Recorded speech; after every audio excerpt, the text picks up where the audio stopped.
এক কোম্পানিতে কাজ করত এক পিঁপড়া। সে প্রতিদিন ৯টায় অফিসে ঢুকত।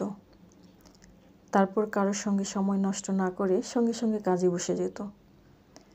সে যে পরিমাণ কাজ করত তাতে কোম্পানির উৎপাদন হতো প্রচুর এবং এর ফলে সে আনন্দের সঙ্গেই জীবন নির্বাহ করত।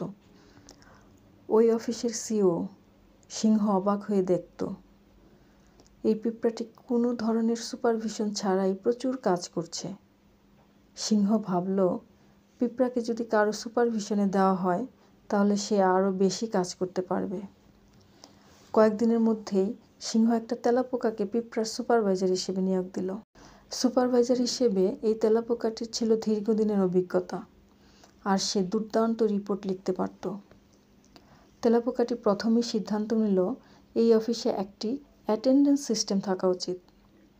কয়েকদিনের মধ্যেই তেলাপোকার মনে হলো তার একজন সেক্রেটারি দরকার, যে তাকে রিপোর্ট লিখতে সাহায্য করবে। সে একটা মাকড়সাকে নিয়োগ দিল এই কাজে, যে সব ফোন কল মনিটর করবে আর নথিপত্র রাখবে।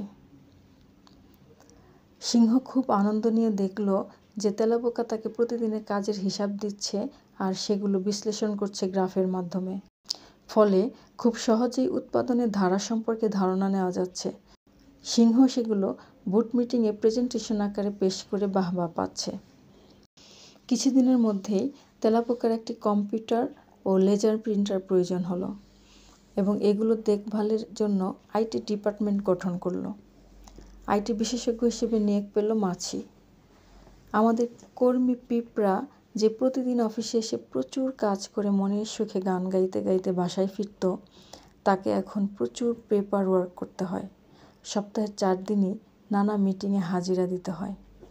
নিত্যদিন এসব ঝামেলার কারণে কাজে ব্যাঘাত ঘটায় উৎপাদন কমতে লাগলো আর সে বিরক্ত হতে লাগলো। সিংহ সিদ্ধান্ত নিল, পিঁপড়া যে বিভাগে কাজ করে সেটাকে একটা আলাদা ডিপার্টমেন্ট ঘোষণা করে সেটার একজন ডিপার্টমেন্ট প্রধান নিয়োগ দেওয়ার এটাই উপযুক্ত সময়। সিংহ ঝিঝি পোকাকে ওই ডিপার্টমেন্টের প্রধান হিসেবে নিয়োগ দিল।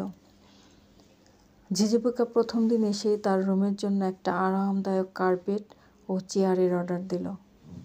কয়েকদিনের মধ্যেই অফিসের জন্য স্ট্র্যাটেজিক প্ল্যান তৈরি করতে ঝিঝি পোকার একটি কম্পিউটার ও ব্যক্তিগত সহকারীর প্রয়োজন হলো।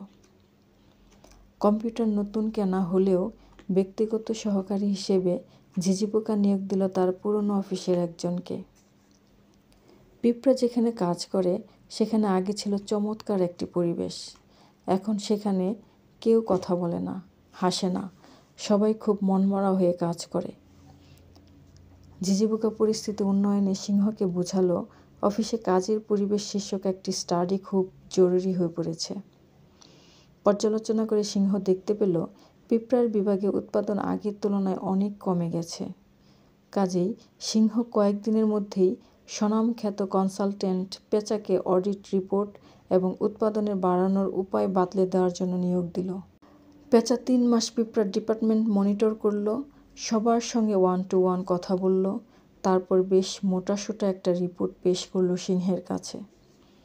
ওই রিপোর্টের সারমর্ম হলো, এই অফিসে প্রয়োজনের তুলনায় কর্মী বেশি, কর্মী ছাঁটাই করা হোক। পরের সপ্তাহে বেশ কয়েকজন কর্মী ছাঁটাই করা হলো। বলুন তো, কে সর্বপ্রথম চাকরি হারালো? ওই হতভাগ্য পিঁপড়া। কারণ পেঁচার রিপোর্টে লেখা ছিল এই কর্মীর মোটিভেশনের ব্যাপক অভাব রয়েছে এবং সর্বদাই নেতিবাচক আচরণ করছে, যা অফিসের কর্মপরিবেশ নষ্ট করছে।